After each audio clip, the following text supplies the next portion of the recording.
Hello. Hey. It's almost 7 o'clock. Hi. So let's start off with a warning tonight. Um, let's see. Well, let's give everybody just a minute to get on.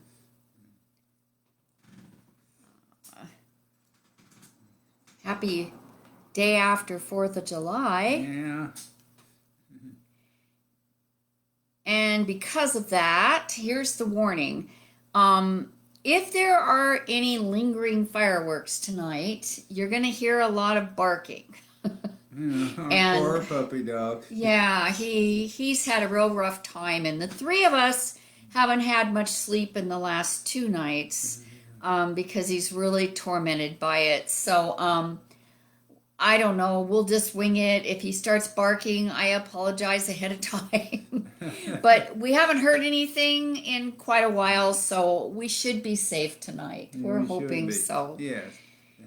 So, hey everybody, thank you for joining us. We really appreciate knowing that you're out there, and I guess we'll go ahead and get started.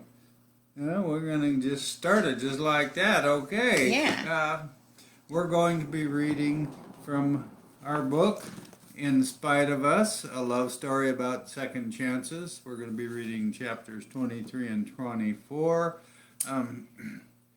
We're still trying to schedule readings and book signings, but they just haven't been able to happen. We're not trying to do that.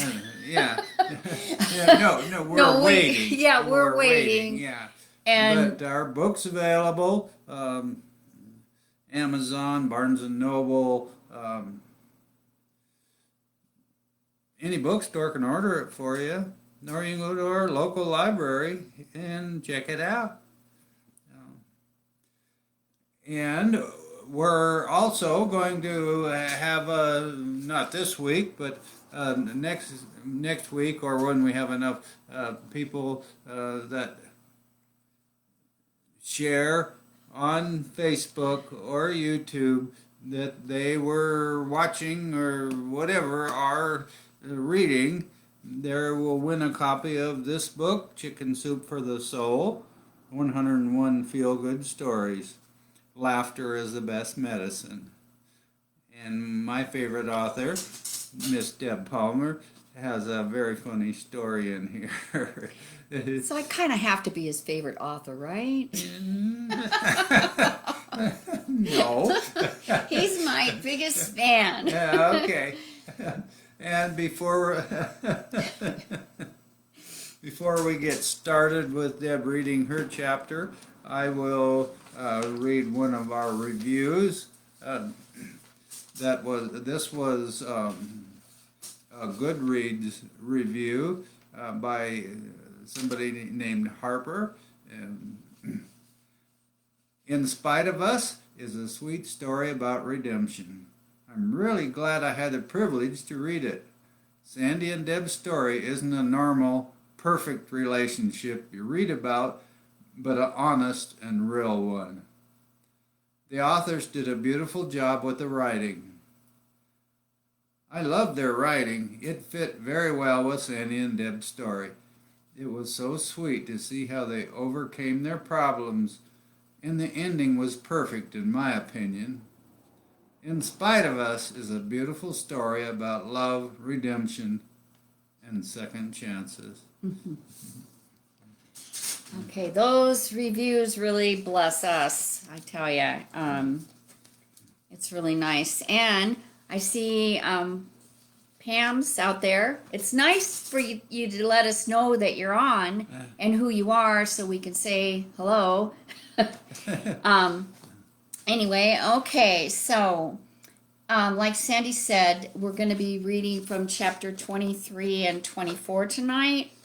So my chapter, and I want to remember to encourage you to go back and listen to the other chapters. You can go on YouTube. The easiest way to do it is to go to Google, and if you type out In Spite of Us, a love story about second chances live reading, you should be able to get to the YouTube channel. It's in the In Spite of Us YouTube channel. So that's the best I can do to explain how to do it. So my chapter tonight, although there's going to be chapters coming that are very painful again, because we go back to earlier times and talk about some things. But the reason why I'm excited about this one tonight is that we're finally at a stage, I am, of my story that where God, you can see what God's doing, and that's that's where everything started to change. Okay, so I know that God was there even in the saddest, sickest parts of my story. He was always there. But in some of the chapters coming up now, you're going to see the evidence of how he was working always on my behalf, even though, in spite of me. So, but I also want to please don't expect a lot yet. Remember, I'm a slow learner. It does take me a while from here. But good things are coming.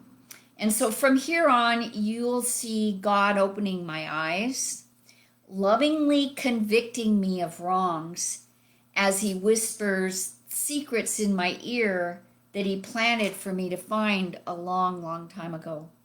He whispered in the same voice that I had ignored, that I was now nearly ready to listen. And you'll also see how God used Sandy and all his imperfections to soften his many, many imperfections. How he used Sandy to soften my heart about God.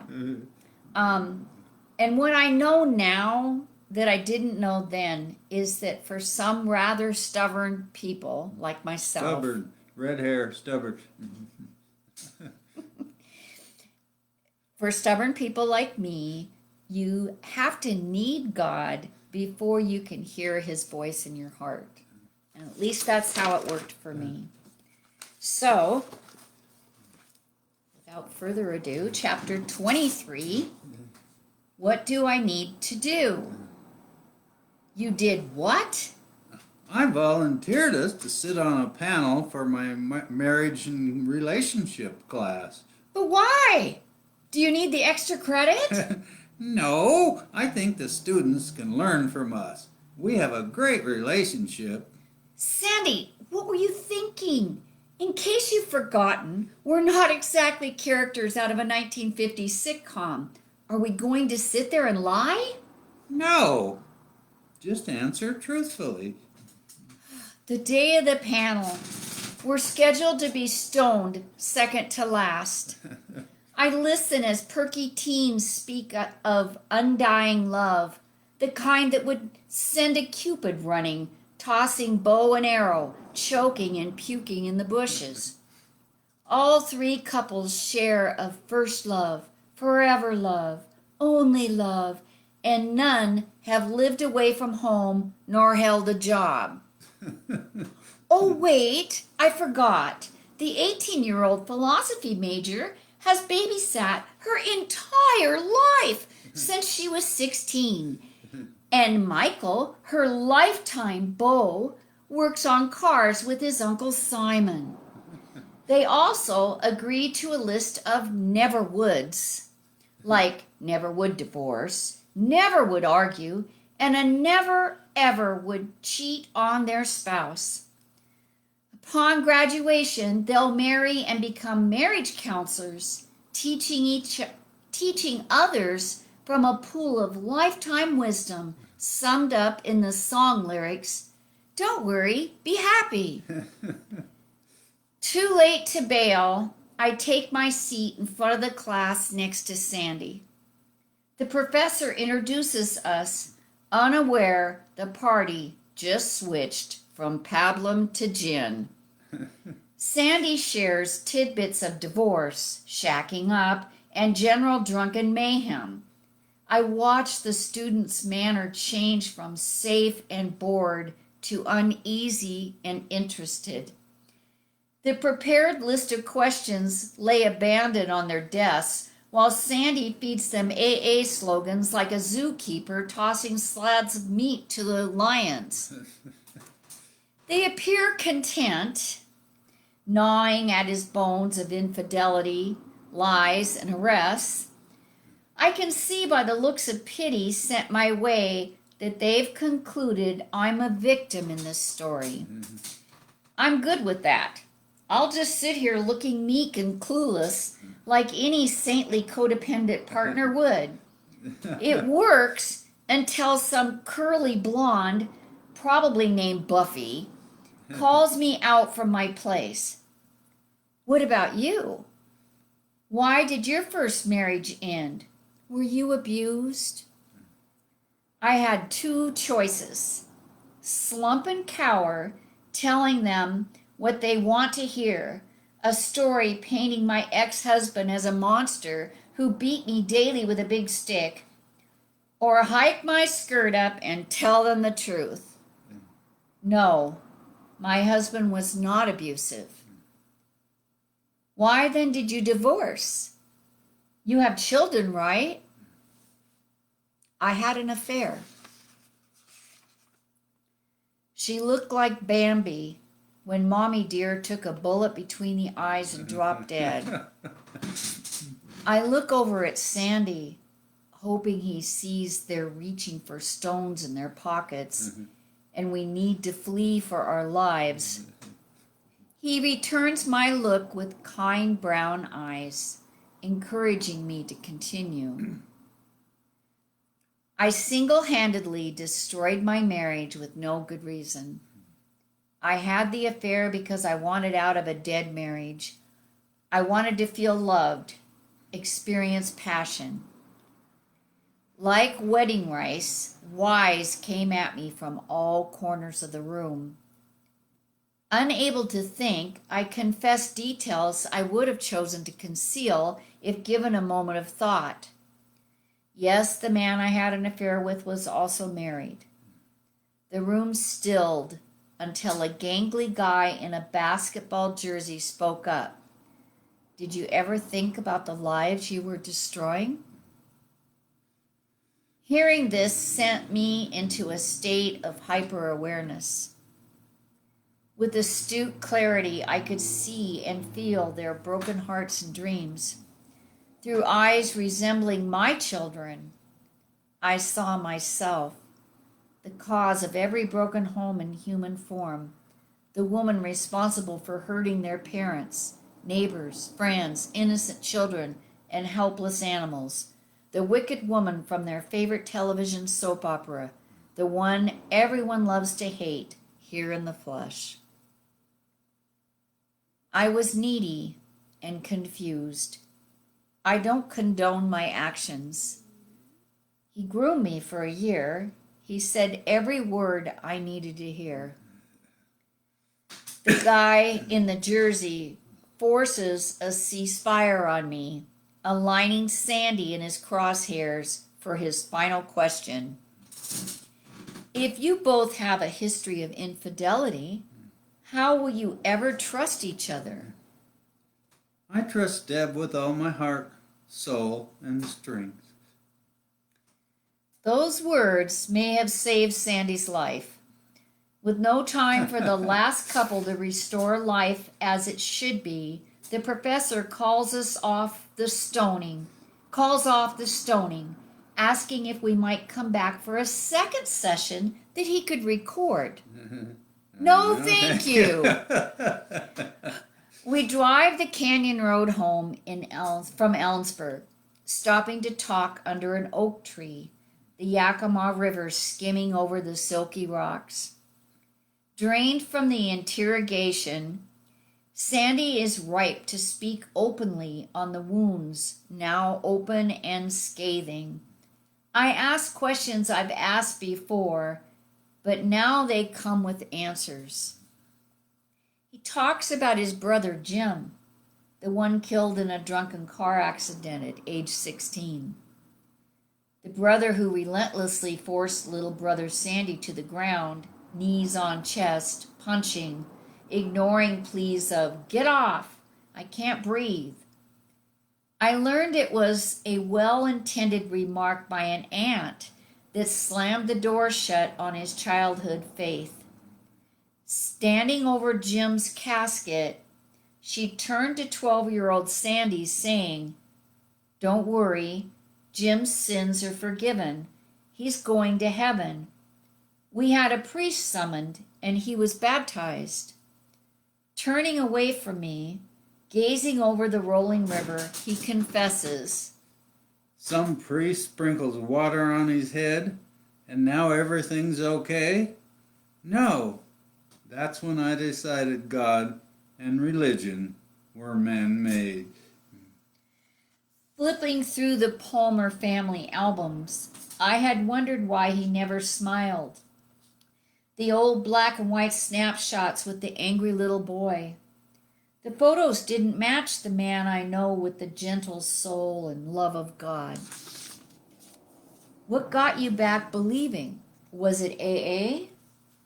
No, actually it was Nanette's baptism.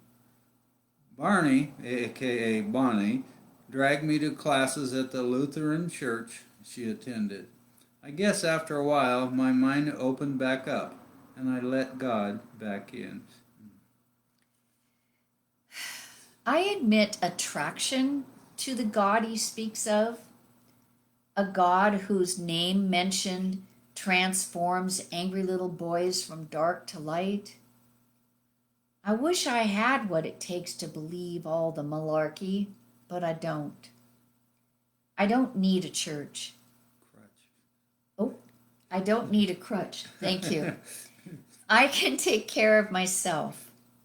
I learned a long time ago not to trust anyone with anything that matters. Besides, it's too late for me. I've done every worst thing imaginable, and what I've missed, I'll probably get to later. I do like listening to him talk of his God. Until Sandy, I've always wondered why only crazy people believe in God. You know, the ones hanging at the airport on hallucinogens, handing you flowers. Or the nutcase I met one day walking home from work. He nearly got to me, even with a ridiculous cliche approach. Jesus loves you. He wants me to tell you that. I was 18 years old, living in a fully furnished $85 a month studio apartment. The only resident under 80 years old. The guy's timing was right on. The night before, I'd washed down a handful of amphetamines called Yellow Jackets with a bottle of Mad Dog 2020 strawberry wine. Gail, a homeless gal I'd invited to stay with me, showed up with two guys who brought the wine and the pills. I still wonder why I remember every detail of that night, having lost details of far less traumatic events. I can smell the English leather aftershave, feel the calloused hands, hear his partner's voice egging him on. I remember feeling sad for the shame he would suffer later as I lay unable to speak or move a single limb. I imagined he would spend his life in regret, unable to forgive himself for what he was doing to me. It was my fault for letting them in my apartment. The next morning, I'm a prime candidate for the Jesus freak, vulnerable, ready to listen. I let him buy me a never-empty 10-cent coffee at Sambo's restaurant. Later, I let the Jesus Musketeer come back to my apartment because I want to hear more. Sitting on my purple mohair sofa, he recites scripture about a God who sent his son to earth so I could be forgiven. I made boxed macaroni and cheese and we drank a quart of chocolate milk. He talked through the afternoon until dusk. When I wanted him to stop, I'd had enough. I was ready to purchase at any cost. Yes, please, my sins forgiven, my stains washed away, a new life, a God who promises love and forgiveness. Yes, I want to accept Christ. What do I need to do? He resembles my brother, light complexion, curly red hair, so I recognized the signs of tears on the way, blotchy red spots appearing on the cheeks and pink eyelids. I'm expecting a prayer, or that he might have me read aloud from his Bible. Instead, he starts apologizing, saying he's a horrible person. I didn't understand. What had I done to change his mind? Then he lit the fuse, sending the trust he'd earned straight to hell. I'm sorry. I just wanted to get in your pants. I should never have come here. I'm sorry. But he left. Later, as a young mom, shortly after Mount St. Helens blew its top and all Yakima turned pitch black at noon, I returned to my childhood Presbyterian, very short roots. I wanted Haley and Jay baptized just in case. A 6-week membership course was required, and only members could be baptized. They may as well have taught it in Greek because I couldn't understand anything. With one class left before graduation, I raised my hand, confessing I needed help with the Bible. Since they liked theologizing amongst each other, as if competing for a prize, I thought they'd be willing to mentor me. The room fell silent for a few moments, and then, as if I'd never spoken, they dismissed the class for the day. I stand by my case. It's the crazies that believe in God. Sandy and his AA God seems almost normal in comparison. Wow, there's a lot of stuff there. Okay, I'm going to read chapter 24, and that would be a little bit about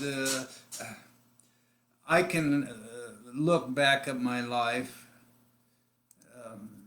and see where the drugs and alcohol caused lots of problems. But when I was going through those, I couldn't see them. I could always place blame somewhere else on people, places, or things, but it was never my fault, and I couldn't see my part in it.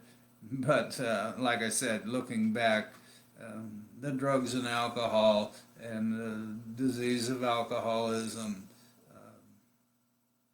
I didn't have very, I didn't think straight.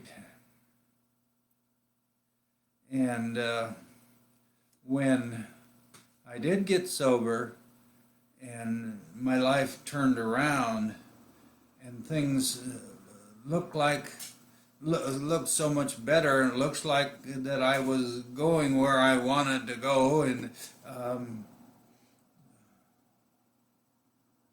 still had trouble accepting my part in things, and would blame other people, circumstances, and today I know that God's been involved in my life forever, and I still have work to do, and I know God's not done with me, and but I'm okay with that. So this is chapter 24. Swerve left for a U-turn. Pre-sobriety life is in the moment. What mess needs covered up today? How do I get from A to my next drink? It's simple, really. The good and bad thing about sobriety is that your past and future become reality. I can sort through the destruction of my past, my memories crisp and fresh. August 9th, 1963 is circled in red on the calendar of my mind. A taken for granted Yakima summer day, hot, bright, easy.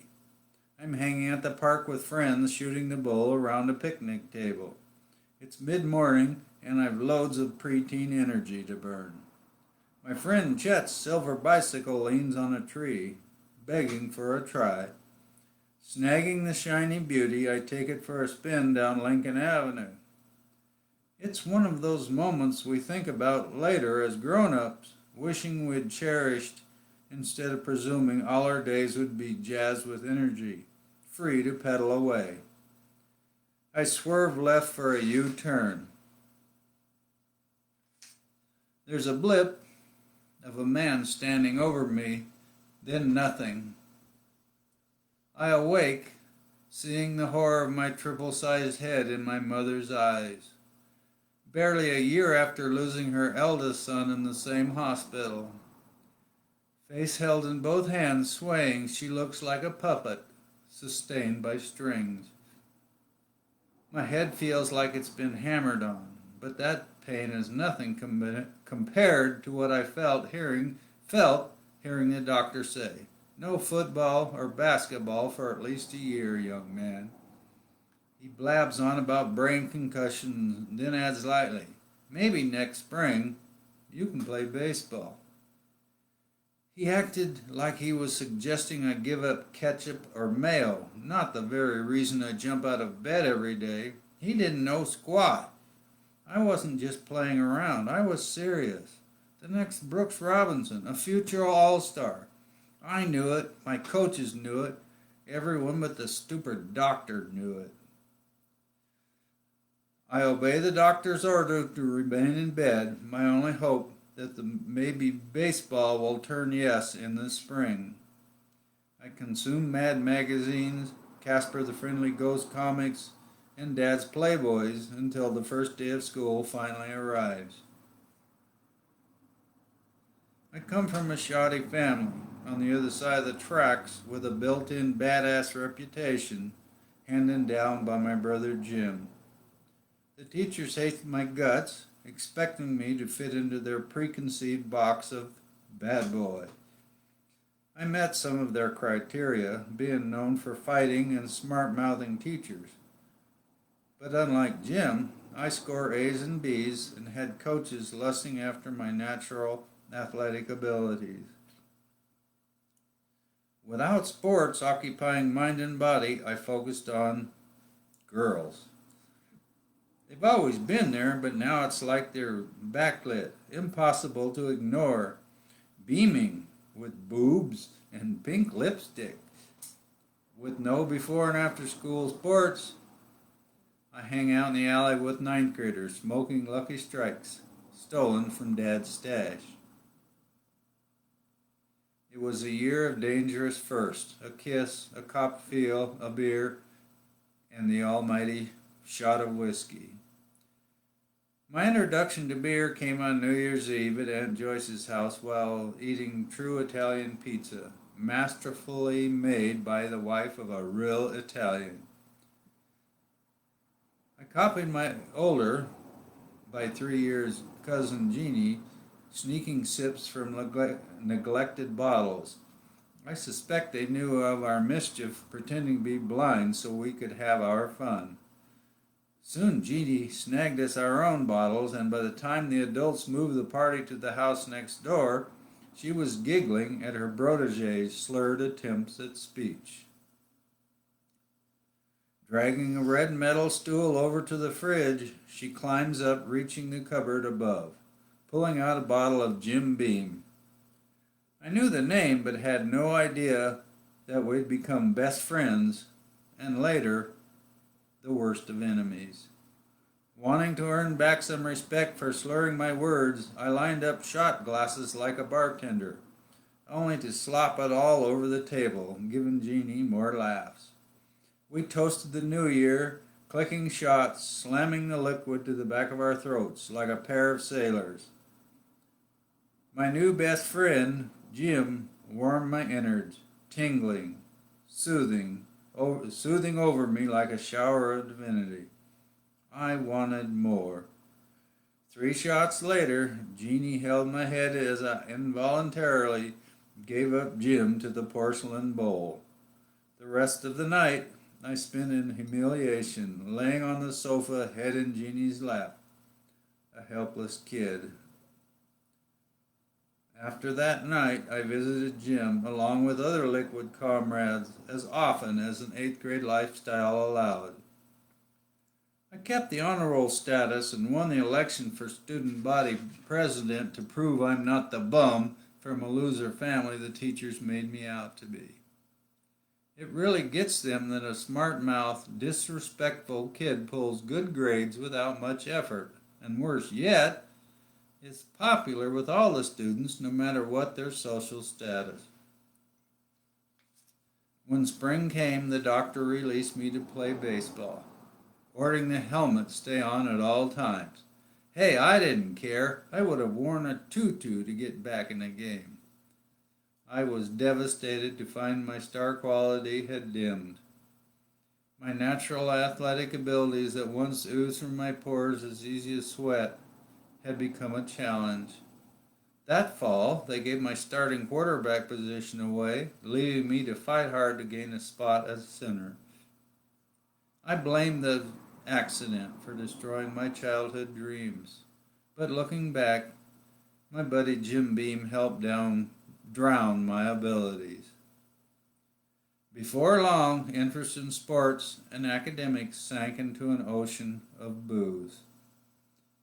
It's easy to see the culprit of my past failures, but what about today? I'm sober, doing things right, yet I'm still losing in this game of life. Why is God doing this to me? What am I still doing wrong? Fall quarter, I'll be commuting to Wenatchee for a do-over student teaching position with troublemaker branded on my chest. Last week, I had a promising meeting with Wenatchee's high school staff and Daphne, my vocational counselor. I was told they had all enthusiastically agreed on hiring me for the student teaching position. But when the decision came down to the Wenatchee's student teaching supervisor, like the camaraderie of cops, he chose to back the decision made by the Dragon Lady. I was told he didn't want to put energy into someone who is a problem. I'm a problem? Driving 100 miles over Blewett Pass, spending weekdays away from Deb, is not ideal, but it's one more shot at making things right, one day at a time.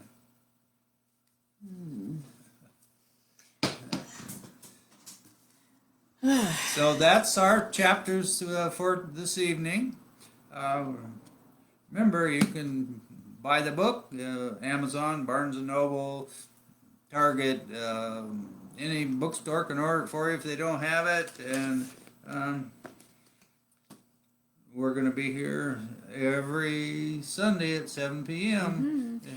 And remember, stop right now and share this on your Facebook page. Share, not this, share our video, and your name will be put in a drawing for a chance to win a free book, Chicken Soup, 101 Feel-Good Stories, Laughter is the Best Medicine.